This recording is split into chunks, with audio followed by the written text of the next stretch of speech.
Hi, thanks for joining us. My name is Hector and I'm with Mike System Flooring. Today we're going to be demonstrating how to properly use the Shaw R2X carpet stain and soil remover. These will be the items you'll need. Each set includes a vibrant carpet brush, which has soft bristles for residential use, and it also has firm bristles for commercial use. It contains a 32 floor ounce spray bottle of the Shaw R2X carpet stain and soil remover.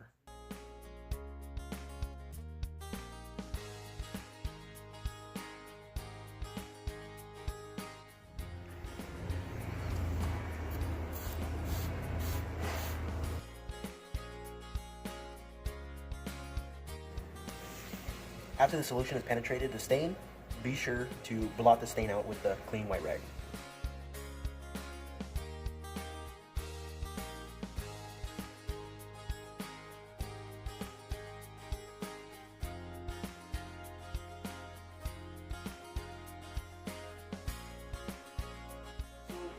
Five minutes has passed by. We've already taken 2 of the stains away, and all that's left is the permanent black marker and the mustard.